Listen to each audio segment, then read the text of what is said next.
Hi, it is a beautiful winter day here in Sedona, Arizona, and today's topic, I'm going to talk to you about the top 10 reasons that my family decided to relocate to Arizona from New York City all those years ago in 1970 when I was just a small little girl.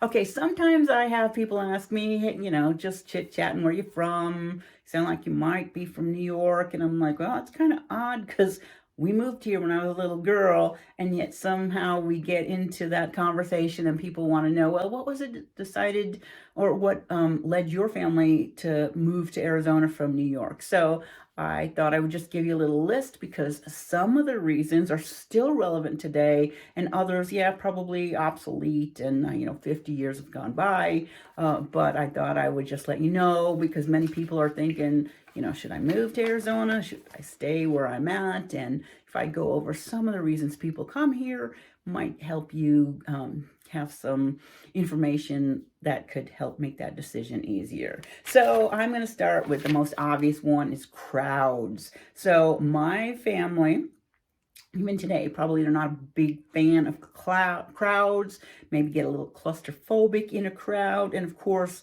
New York City, home of millions of people, and at the time, maybe 7, 8 million in Manhattan. I'm not sure, I'll have to look that up. And so very crowded all over the place. Manhattan, upstate, maybe not upstate, but Long Island, yes, crowded. And in Arizona in 1970 had very few people. We ended up moving from Hicksville, Long Island to Chandler, Arizona, which had a very small population. We lived in a small park where there were, alfalfa fields on one side and a cotton field on another. Now things have changed so much, you don't see that too often in Chandler, but we have great population growth, but again, still probably less populated than areas of New York and California. So the crowds, the I don't like crowds attitude was one of the draws for my family to move here all those years ago. Now, the second reason, which was a very strong motivator for my father at least, was that it's easy to get to the outdoors. So my father was a very big outdoorsman.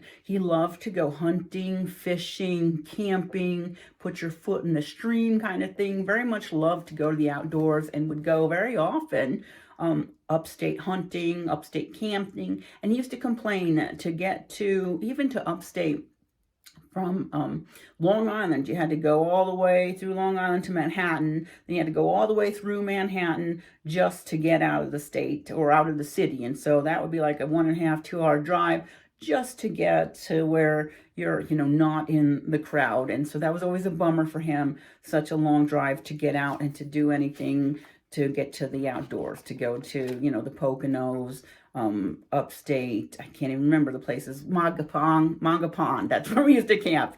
Now that I remember that. So it took a long time to get there for a very outdoorsy family. That was kind of a problem. So taxes. Again, my dad was definitely not a fan of property tax or any kind of tax.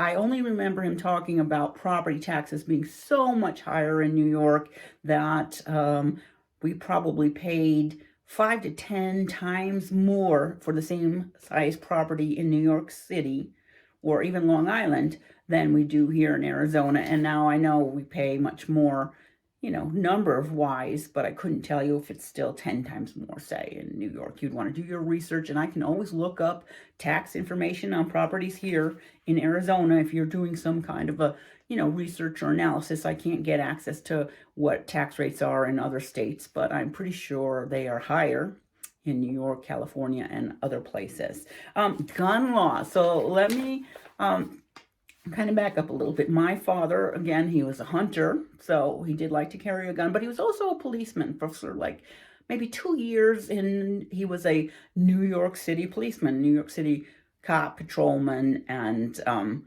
he's very proficient with a gun. Actually, he was a very excellent shot. So always wanted to have a gun, and he would complain that to carry a gun in New York, you had to put in a very long, lengthy application, and you had to register your gun. It was a big pain, whereas here in Arizona, it's much more easy to carry a gun and to, purchase a firearm and to protect your family, which is what he was primarily concerned about. And I don't know if it's just growing up in an impoverished area of, say, my dad was from Coney Island, uh, higher crime rate, maybe more paranoia.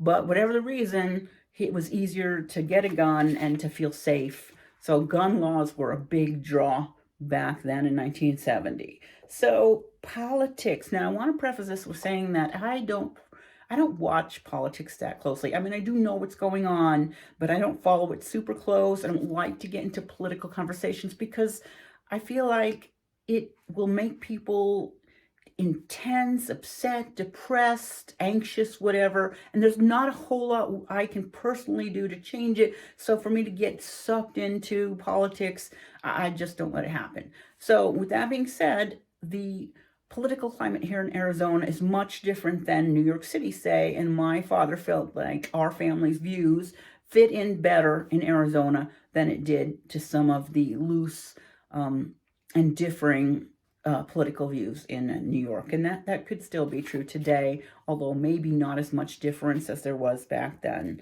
Number 6 I have down as, the price of real estate. So I do think that real estate in Arizona has gotten pretty expensive. Now, of course, we know the price of everything in life is driven by supply and demand. Right now, we have a finite supply of homes here in Arizona, but we have had all this extra immigration coming from California, Chicago, New York, and a lot of it is just, the natural demographics of people maybe retiring and wanting to move here. Some of it is fueled by COVID, where people are like, hey, I can leave now earlier than I was planning to retirement, so why didn't I do that? So we have, 3 or 4 times the increase that we had a couple of years ago. And so the supply of houses being the same, and yet the demand going up 3 or 4 times, actually the supply is lower right now, has driven up home prices a lot. But even so, with that being said, the price of real estate was one of the reasons my family decided to move here. So another reason my family moved here was because my father was easily able to get a job. Now, I must clarify that for the same job he had in New York, he had to take a cut in pay for the same hourly wage of the job here. And that's just because maybe the cost of living difference. So a lot of the jobs you're going to not get paid as much, but that was the reason. My father was easily able to get a job. Now, it did seem that in the 1970s and 1980s, especially when I first graduated from college, it was really hard to get a job. And a lot of the other graduates were taking jobs out of state because there weren't a lot of, professional type jobs here at the time. But wow, that has changed. It seems like there's been a huge influx of talent and companies who are in technology and other professions that are attracting a very large job pool. We have Intel, we have Motorola, and it's now becoming a technology center. Chandler, say, for instance, has a lot, Microchip, Motorola, Intel, other companies, and it's a good place now to get a job. So that is another reason people are moving to That's another reason people are moving to Arizona from out of state. No snow. So I don't want to say no snow anywhere. I mean, obviously, just a month ago, we had snow here in Sedona. So I don't want to say there's never snow. But in Flagstaff, you have snow almost every winter.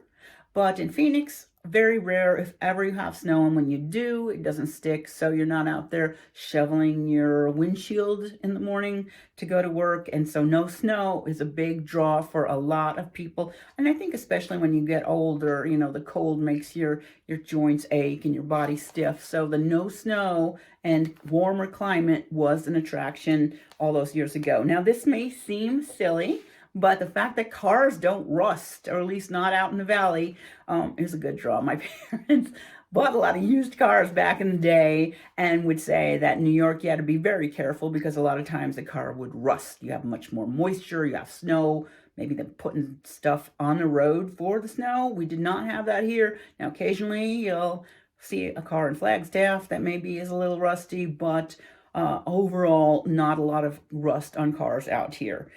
Okay, and then there is friendliness. It seems like back in the day, people were very friendly. You'd be walking on the sidewalk, you'd say hi, you'd have conversations with people. And back where we came from, people were more to themselves. Let's not look up, let's not make eye contact. Now, yeah, that's changed a lot. And I think it's because of the massive population growth in Phoenix. But back in the day, people were very friendly. And it seems like here in Sedona, where I'm living now, it's like that again. So now that I've moved into a smaller town, I have a lot of the same feel that I did living in Chandler and Gilbert back in the 1970s and early 1980s.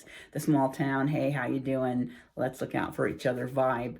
It's kind of gone away in Phoenix, not totally, but still in some of these rural towns, it still does exist. And then the last thing I want to mention is crime. So I'm going to do another video on crime in different parts of the states because parts of the states have more crime than other. Right here in Sedona, I feel very safe.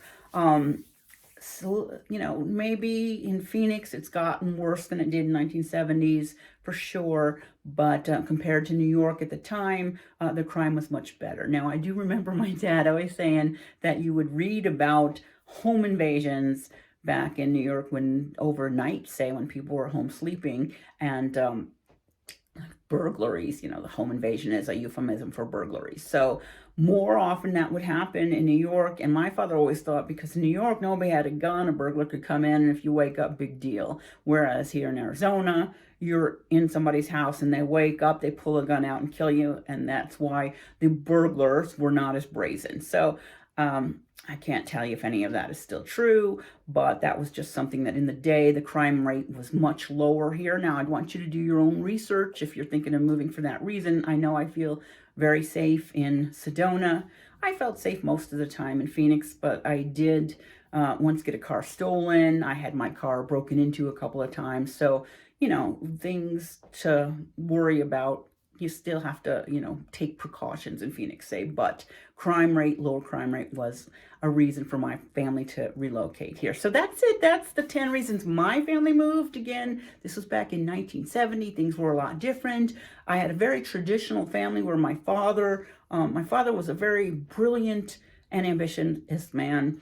Most of his time, he was a tool and die maker, designer, mechanical engineer. He did spend a few years as a New York City cop, but he had more of that mentality, whereas my mother was more of the artsy, let's decorate, let's make clothes for our kids, let's cook. So very traditional that way, old school family upbringing. And that was just to give you a little bit of insight on some of the reasons people may decide to move here to Arizona from other states. So my name is Dawn Dickenson. I work for Homesmart. I sell real estate here in Northern Arizona. If you have any questions, drop me a line. I don't look at comments that often, but if you want to get in touch with me, I'll have my cell number and my email address. Just drop me a line, and I love to talk about real estate. So I post topics on real estate here on this channel every single week. So if you like the video, please give me a thumbs up and maybe subscribe.